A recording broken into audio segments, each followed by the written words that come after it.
पहले अध्याय का 40वां श्लोक। गीता। कुलच्छाय प्रणाश्यति कुल धर्माय सनातनाय धर्मे नष्टे कुल कृतिष्ठ माध्यमोभिवस्तुताः। कुल के नाश से संतान कुल धर्म नष्ट हो जाते हैं। बहुत धर्म के नाश हो जाने पर संपूर्ण कुल में पाप भी बहुत फैल जाता है। संतान कुल धर्म किन धर्मों को कहते हैं और कुल के नाश से उन धर्मों का नाश कैसे हो जाता है? अपने अपने कुल में परंपरा से चली आती हुई जो शुभ और शिष्ट मर्यादाएं हैं, जिनमें सदाचार सुरक्षित रहता है और कुल के स्त्री पुरुष आत्मा का प्रवेश नहीं हो सकता, उन शुभ और श्रेष्ठ कुल मर्यादाओं का संतान में कुल धर्म कहते हैं। कुल के नाश से जब इन कुल धर्मियों को जानने वाले और उनको बनाए रखने वाले बड़े बूढ़े लोगों का अभाव हो जाता है, तब शेष बचे हुए बालकों और स्त्रियों में ये धर्म स्वाभाविक ही नहीं रह सकते। धर्म का नाश हो जाने पर संपूर्ण कुल में पाप भी बहुत फैल जाता है। इस कथान का ये अभिप्राय है। 5 हेतु ऐसे हैं जिनके कारण मनुष्य अधर्म से बचता है और धर्म को सुरक्षित रखने में सर्वथा होता है। ईश्वर का भय, शास्त्र का शासन, कुल मर्यादाओं को टूटने का डर, राज्य का कानून और शारीरिक तथा आर्थिक तनिष्टि का आशंका। इनमें ईश्वर और शास्त्र सर्वथा सत्य होने पर भी वे श्रद्धापूर्वक निर्भर करते हैं, प्रत्यक्ष हेतु नहीं। राज्य के कानून प्रजा के लिए प्रधानता होते हैं, जिनके हाथों में अधिकार होते हैं वे उन्हें प्रत्यह नहीं मानते। शारीरिक और आर्थिक अनिष्टि की आशंका अधिकार व्यक्तिगत रूप में हुआ करती है। एक कुल मर्यादा ही ऐसी वस्तु है जिस पर संबंध सारे कुटुंब के साथ रहता है।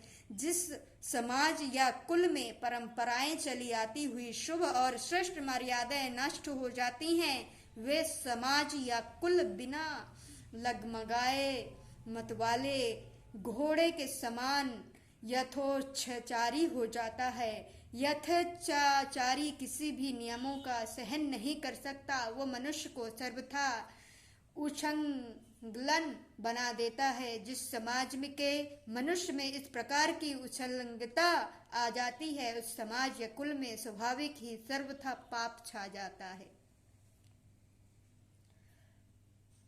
अधर्म कृष्णा द्रुस्मृति कुल स्त्रियाः स्त्री पुरुष दुष्टासु वर्णे जयन्ते वर्ण संगकाराः। हे कृष्ण, पाप के अधिकार बढ़ जाने से कुल की स्त्रियां अत्यंत दूषित हो जाती हैं और वे वैष्णव स्त्रियों के दूषित हो जाने पर वैश्गार उत्पन्न होता है। इस श्लोक का क्या तात्पर्य है?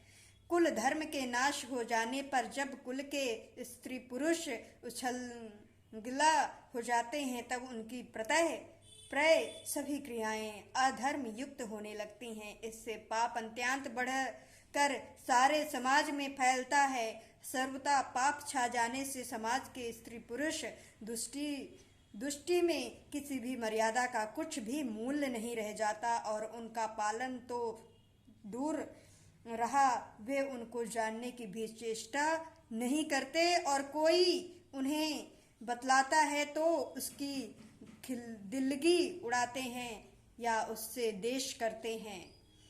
ऐसी अवस्था में पवित्र सती धर्म का जो समाज धर्म की रक्षा आधार है, अभाव हो जाता है। सत्वी का महत्व खो करके पवित्र कुल की स्त्रियां घृणित व्यभिचार दोषों से दूषित हो जाती हैं। उनका विभिन्न वर्णों के महापुरुषों के साथ संयोग होता है। माता और पिता के भिन्न भिन्न वर्णों के होने से जो संतान उत्पन्न होती है वे षड्यंगाकार होती है। इस प्रकार सहज ही कुल की परंपरागत पवित्रता बिल्कुल नष्ट हो जाती है। संक्रो नरकवे कुल घना कुलस्य च पत्ति पिरोहुष कुल क्रिया है।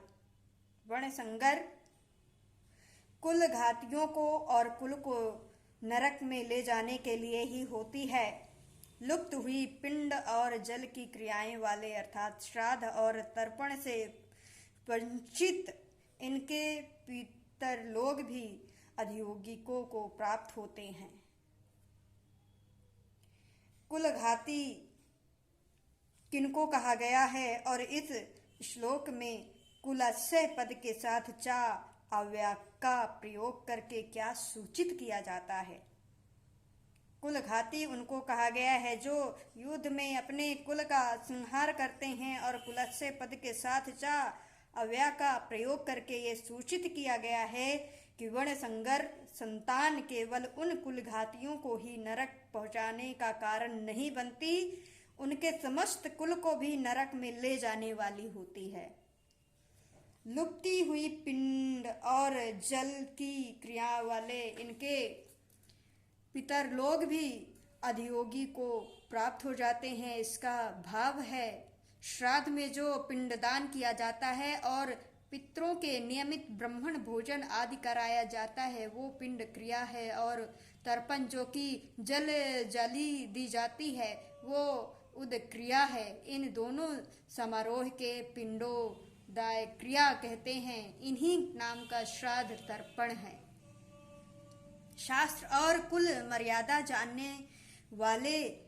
मानने वाले लोग श्राद्ध तर्पण किया करते हैं, परंतु कुल घातियों के कुल में धर्म के नष्ट हो जाने से जो वर्ण संगर उत्पन्न होते हैं वे अधर्म से उत्पन्न और अभिभूति होने से प्रथम तो श्राद्ध पूर्णिमा आदि क्रियाओं को जानते ही नहीं। कोई बतलाता भी है तो श्राद्ध न रहने से, श्रद्धा न रहने से करते नहीं, और यदि कोई करता भी है तो शास्त्र विधि के अनुसार उनका अधिकार न होने से वो पितरों को मिलती भी नहीं है। इस प्रकार जब पितरों को संतान के द्वारा पिंड और जल नहीं मिलता तब उनका पतन हो जाता है। दोष रहता है कुल घना है वर्ण संगर करा है उत्पद्धते जयंती धर्मा है कुल धर्माश शास्त्रता है। इन वर्ण संगरकार दोषों से कुल घातियों के संतानत कुल धर्म और जाति धर्म नष्ट हो जाते हैं। इन वर्ण संगरकार दोषों से जिन दोषों की बात कही गई है, उपयुक्त पदों से उन दोषियों की बात कही गई है जो वर्ण संगर की उत्पत्ति के कारण हैं, वे दोष हैं। कुल का नाश, कुल के नाश से कुल धर्म का नाश तथा पापों की वृद्धि और पापों की वृद्धि से कुल स्त्रियों का अभिचारिदी दोषों से दूषित होना, इन्हीं चार दोषों से वर्ण संगकारी की उत्पत्ति होती है। संतान कुल धर्म और जाति धर्म में क्या अंतर है तथा उपयुक्त दोषों से इनका नाश कैसे होता है? कुल धर्म और जाति धर्म के नाश से क्या हानि है? इस पर कहते हैं वंश परंपरागत सदाचारी मर्यादाओं का नाम संतान कुल धर्म है।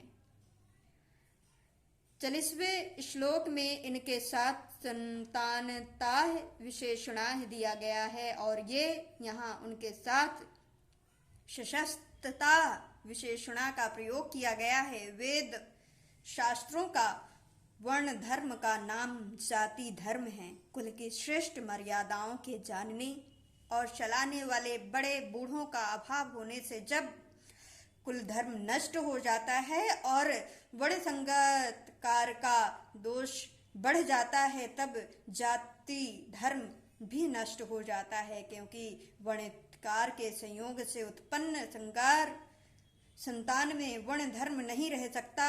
इसी प्रकार वर्ण संगरकार दोषों से इन धर्मों का नाश हो जाता है।